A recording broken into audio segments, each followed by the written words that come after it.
Talk a little bit about dating in New York City specifically. I feel like dating in New York City is so difficult for so many people. You know, there's more women here than men, and I feel like, you know, I think people are so busy that they forget that you just have to take an opportunity. When you have an opportunity to meet somebody who's great, don't just say no because they don't fit everything on your list. I feel like people are so obsessed with what they're looking for and they're super picky. Oh, he's not 6 foot tall. Come on.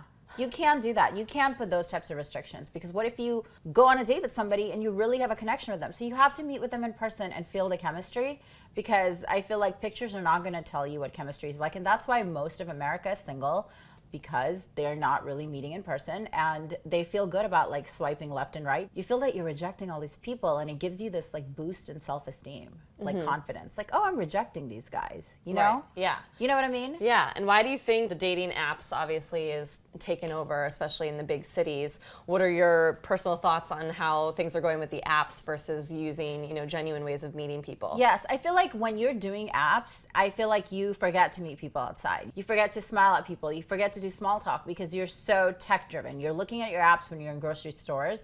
You're looking at your apps wherever you are. Like you're waiting in line or you're sitting in a cafe waiting for your friend and there's a cute guy there. You're not going to look at him. You're going to look at your dating app. People can do this themselves instead of being on apps. Like make eye contact, do all those things. And I feel like people have forgotten to do that because of the apps. So the apps, you know, yes, they're convenient, but they've made everybody a little bit socially awkward and secluded. You have to meet people in person. You have to make other efforts. You can't just say I've downloaded an app and I'm making an effort. Like ask your friends if they know somebody that they can introduce you to. Right. I told a girl who I was coaching, I told her, why don't you ask your friends? You know, if they know some people. Yeah. And she was able to come up, her friend was able to come up with 3 men and one of the guys that she's dating right now. Talking to people, networking with people, telling them you're single, if they know anybody.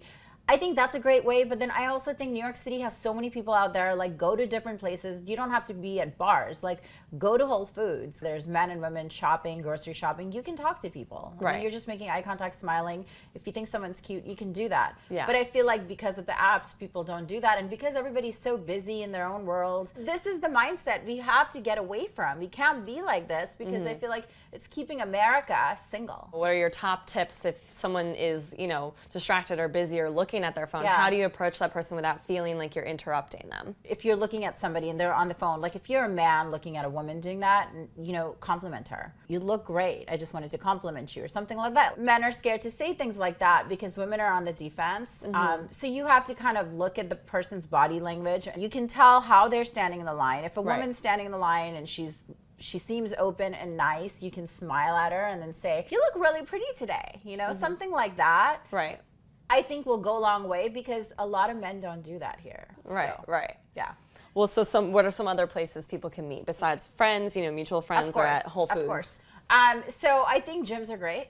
You know, smaller gyms are great to meet people. There's events that are happening in the summertime, but there's meetup groups also. Right. Every day you're doing the same thing. Yeah. So go to a different meetup once a week. Right. Because that's going to introduce you to people that have similar interests as you, and I think that could be great. If you're widowed or divorced, you've been out of the dating scene for years and years and years, what is your first step to get back? I feel like if you're just coming out of a divorce, you need to rebrand yourself. Or if you're widowed, of course you have to heal, you know, through that. Like make sure you work on yourself and you take time for yourself. You know, you were known for as a mother or a wife for so long, and now you're basically creating a new identity. So I feel what's really important is like, look at your image. Are you happy with yourself? Do you like the way you look? You know, do you want to lose weight? Do you want to get a new wardrobe? Do you want to change your hairstyle?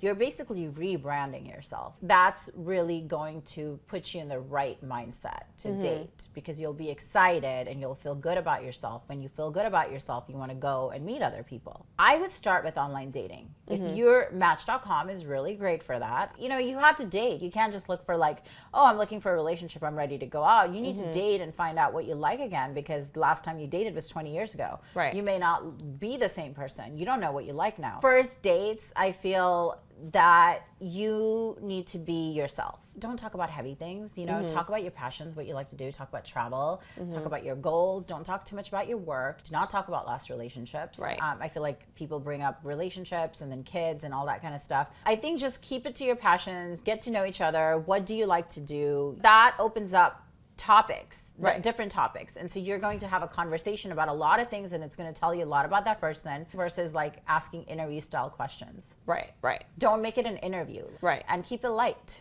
Yeah.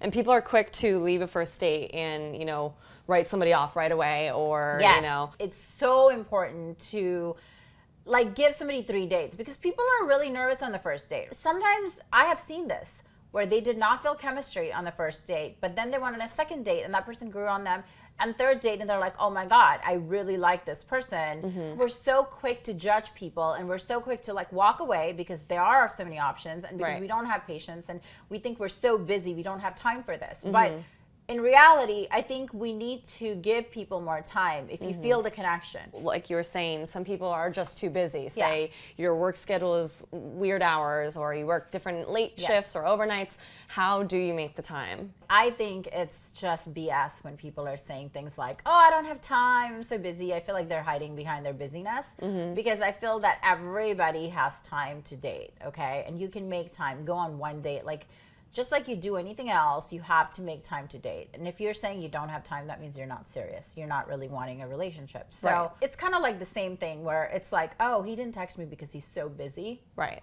Or she didn't text me because she's so busy. No, they're just not that into you. That's why they're not texting you, because it doesn't take long. And I don't care how busy you are. You should text somebody right away. Right. It shouldn't take you more than a day. If you are not into somebody, then you let them know. You can Right. text them and let them know, hey, it was really great meeting you.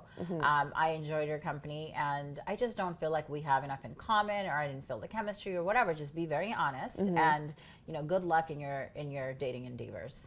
Do you think it's harder for women or men in this area? It's more difficult for women. I mean, no question. The women that have the most issues, the most difficulty here in Manhattan are career women, because those are the women who live here. It's very hard because of the type of guys that they're attracting here, and they're not looking for a commitment always. It's very hard. What I feel like women need to do who live in Manhattan, they have to be open to guys from Long Island, be open to Westchester, like be open to other parts. Don't just be so stuck on the fact that you have to live in Yes, Manhattan. they have to live in Manhattan, and I'm not going to commute, or this or that. If you really are looking for a relationship and you want kids, like, why are you limiting yourself? Because this is a small island, and there's only specific type of men that you're going to meet here. Women are getting more independent, and they're more focused on their career, and they're making good money, that they really don't need men like we did 50 years ago. Exactly. So the dynamic has changed. And I feel like a lot of people are going to just have, long-term relationships without marriage, which is fine. But there are enough women out there who want marriage and children and that traditional lifestyle. I think some of these women are just really frustrated. Right. And I think men too, but like, It's exhausting. It's Yeah, a full-time job it is a almost. full-time Dating job. is a full-time job. it's very, very hard. And my heart goes out to women here. I feel like it's really difficult. Thank you so much for coming Of and sitting down course. with us. You're and welcome. maybe next time we'll get everybody on our site to submit questions. And if you Yeah. have anything for Sameera, be sure to write to ABC7NY, comment on Facebook, and we'll get those questions in next time.